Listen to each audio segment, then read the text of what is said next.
Welcome back to another video, and last time we talked about what are derivatives, and as you remember, it's the instantaneous rate of change of a function. Today we're talking about notation and all the different rules that can be applied to when evaluating for derivatives. Now, notation-wise, we have a few ways of representing derivatives. So, notation. Sometimes you're going to see all of these different notations coming around, and they all necessarily just mean the same thing. So you might see if f of x is your function, right? Then the derivative would just be f prime of x. We call this prime, right? And sometimes it could be dy over dx, which is just the derivative of y in respect to x. And that gets a little bit more complicated once you go on to like partial derivatives and everything else. But this is only for the first level. So this is for the first order derivative, right? But you could do the derivative twice. So if for whatever reason you need to do the derivative twice, you can still use a certain notation for it.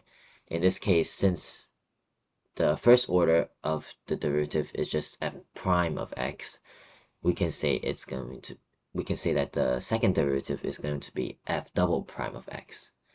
So over here we can write f double prime of x double prime.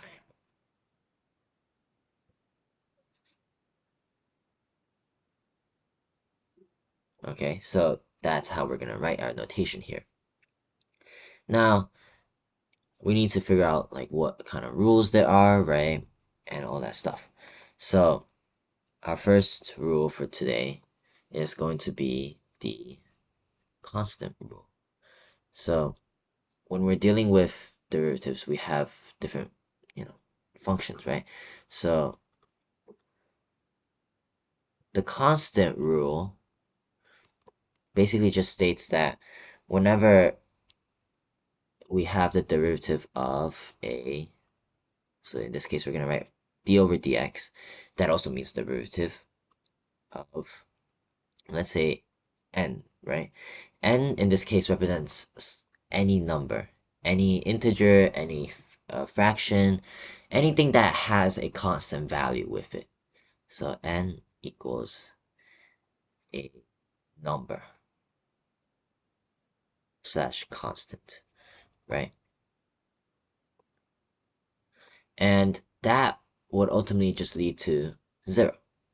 Because if you think about this in a graphical representation, where we have our graph of, let's say, x equals 4, right? This is our graph x equals 4. The whole point is that our slope is always going to be 0. So since the derivative represents the slope of a function, in this case, a constant can only have a 0 slope, right? Now, following on to our next rule, which is the sum rule, right? Sum or differences rule, we can combine those together. Sum or difference rule. In this case, right, we have, well, there's a certain way that we put it onto. So if we have two functions, right? Let's say we have functions of f of x and g of x, right? Those are two functions. Let's say that the primary function is just f of x plus g of x, right? And we're trying to find the derivative of that. So d over dx of f of x plus g of x, that's just going to be the same thing as the derivative of each function that we have there. So it's just be the derivative of f of x plus the derivative of g of x. Now you might ask me, what is a simpler way of writing this, right? let's use one of the notations that we used. So we can just say f prime of x plus g prime of x, right? Because those also means derivatives. Now, it's going to be the same case for our difference rule, right? So as if we just change the symbols here, d over dx of f of x minus g of x equals to the derivative of f of x minus the derivative of g of x, right? And we can write that as f prime of x minus g prime of x, right?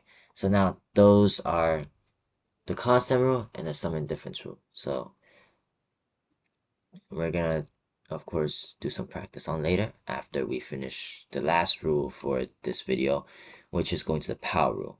The power rule is slightly more complicated, but it still allows us to evaluate for the derivative. So let's see, power rule.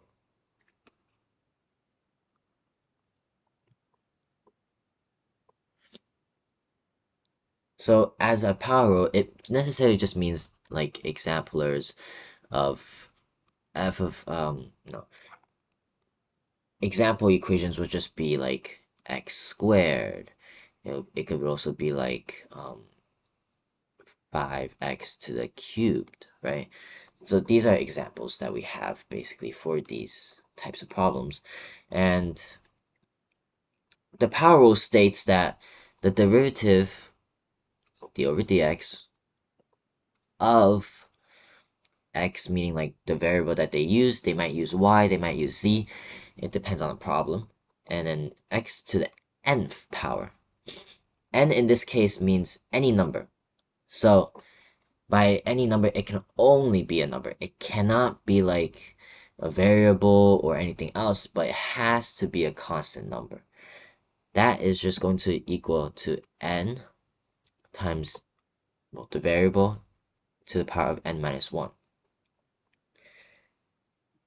It applies to everything. So like if for whatever reason that they ask you what is the derivative of 5 to the x power, you cannot use this rule. It will not work on this rule because 5 to the x power is just going to be something different, right? We have a different operator for that.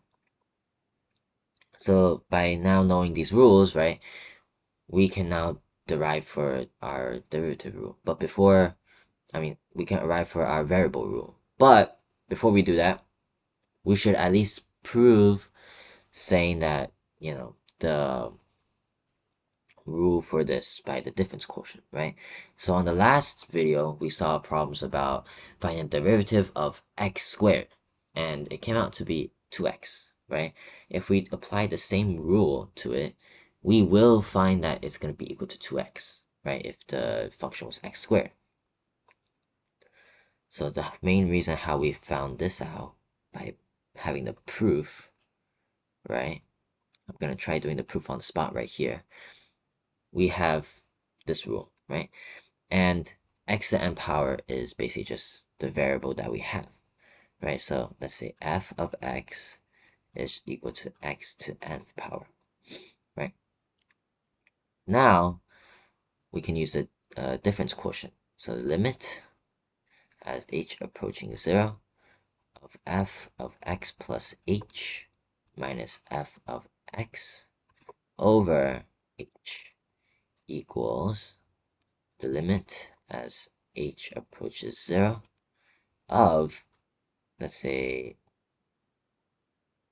it's going to be x plus h to the nth power minus minus x to nth power over h. So now if we really wanted to expand this out, we can use like the binomial theorem, and especially whenever it becomes like x plus h to the cubed or x plus h to the fifth power, we're gonna have to use the binomial theorem. But in this case, we're gonna make it a lot easier because for the first term that we have, right, we have it's always gonna be minus x to nth power.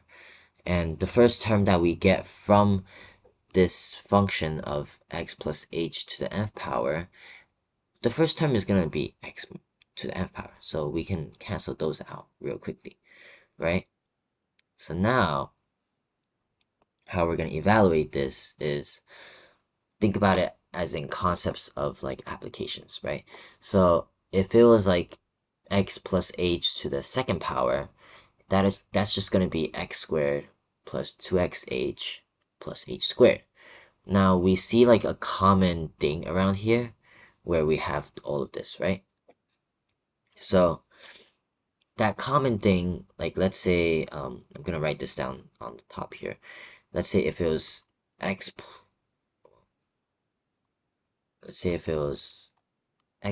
plus h to the second power, that is just equal to x squared plus 2xh plus h squared.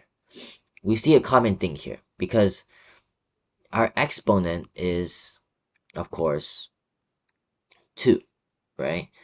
But then at the same time, the exponent for our first term with the x is also 2. Our coefficient for our second term is also 2. And also for our last term, the exponent is also 2, right? So now that's a pattern that we have here. The 2 is basically just the n number here. So if we write x plus h to the n power, it's just going to be equal to x to the n power plus nxh plus h to the n power, right? If we write it like simply like that. And of course, once we get to like a higher order, then we have to change this up because the nxh in the middle, this term, it will not always work because let's say you have like x, let's say you have it to the third power, right? Then it won't work that well enough. So x plus h to the third power is just equal to x cubed, right? Plus, let's see, so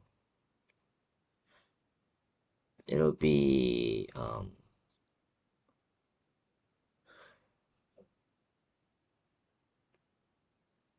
it would be, let's see, so using Pascal's triangle, right? 1, 1, 2, 1, right? So, and then 1, 3, 3, 1. So it'll be 1 in the front, right?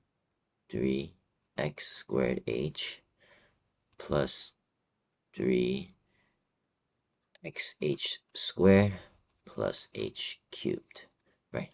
So by using Pascal's triangle, we can figure that out. That's the binomial theorem, which we haven't discussed yet, but it's a complicated process, but it's good to know for reference. So now, since we have that all cleared out, right, we're looking at the x's, right? So the middle terms, they have x squared, and of course, it's going to be x to the n minus 1. So you can clearly see this difference here, over here. So on the top, you have 2xh. On the bottom, you have 3x squared h, right? But for the first equation that we use for the squaring, our n number equals 2. For the next one that we just did, the n number is equal to 3, right? So since we're going to highlight all of the n numbers, right? We got 3 here, we got 3 here, we got 3 here, and then we got 3 up here, of course. But we still have the 2, right? Which is something that we didn't look over on the first one. Since it's like an invisible exponent, we just know that's there. So this 2, we can represent it as n minus 1, right? So by using all of this to figure this out, right, we can of course figure it out, okay, so it's going to take it in the form as x to the nth power, right, plus n times x to n minus 1 and of course of h as well, right? Plus h to the nth power minus x to the nth power over h. And also don't forget the limit here. Alright, so now since we just figured out this whole entire process of like how we're gonna get this to the equation that we have so far, we can start crossing out whatever we have that are like terms, right? So x to n minus x to n, that's gone, right? H to the n and over h, that'll just be h to the n minus 1, right? Because you're deleting an h from the exponent. And then, of course, on the n times x to the n minus 1 power times that h, of course, the h will also cancel out here. So at the end, you're going to have the limit as h approaching 0 of n to the x n minus 1. I should write down. Let's do this. N to the, well, n times x to the n minus 1 power plus h to the n minus 1. And if we're going to substitute in the 0 for everything, this will just lead us to nx to n minus 1 power. You see how this is basically just the same thing as what we stated up here with the power rule, right? Now, it's something that we're going to apply to, right? We have these proofs and everything, right? And everything's going to make sense at one point, okay? So now, let's get a little bit underneath and try to reveal something from this power rule, right? So what if it was just x? Let's say the function was just x, right? The slope is 1. So in theory, the derivative of any variable by itself with no exponent is just equal to 1, right? You can still have a coefficient. Yeah, you can still have that, right? But just not like an exponent or anything. That also brings me to say that let's say you have a coefficient in your function, right? Like this example up here where I have the 5x the cubed, right? That 5 can be put outside of the derivative just because it's a coefficient, right? So no matter what, it's going to be multiplied by that, okay? So let's try some examples and understand all of this real quick. So we have the function f of x is equal to x squared plus 5x cubed, right? That looks simple enough. Now, what is the derivative of this? So the derivative of this, without using the difference quotient and only using the rules that we applied, x to the second power, right? This is just going to be the same thing as d over dx of x squared plus d over dx of 5x cubed. Now, this is mainly because of our sum rule, stating that whenever we have a sum in the function, we can split those apart and get the derivative of each term that we have, right? Now, we can evaluate this, right? So now, the derivative of x squared, we know, is 2x based off of the power rule, right? And then plus, now this is where things get a little bit complicated because we have a coefficient here, right? For the 5x cubed, we have a coefficient of 5. So we're going to place that 5 outside of the derivative. So that'd be 5 times the derivative of x cubed, right? So in this case, we applied the power rule and the coefficient rule.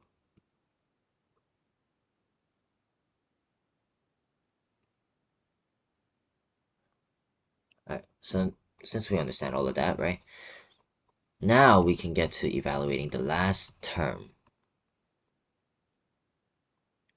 The last term, the derivative, right? We have the n times the x to the n minus 1 power.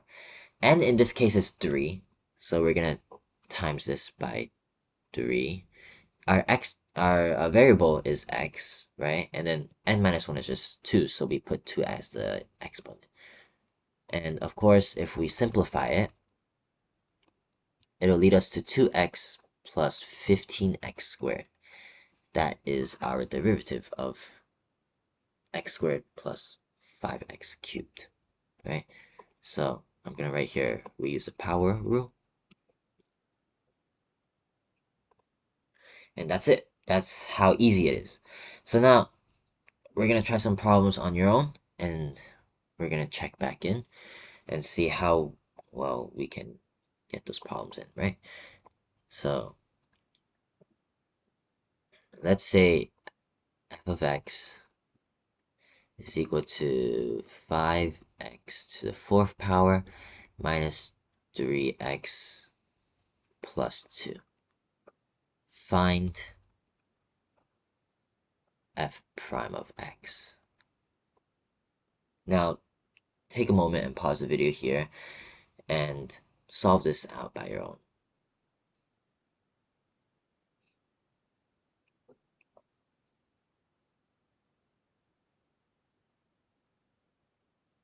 Alright, so hopefully you just pause the video and looked at the problem on your own and try to figure it out. Now, we're going to get to solving it, right? So now, we have 3 terms here, right? We have 5x to the 4th power, we have got negative 3x, and then we got plus 2. So, since we can use the sum and difference rule, let's use that first, right?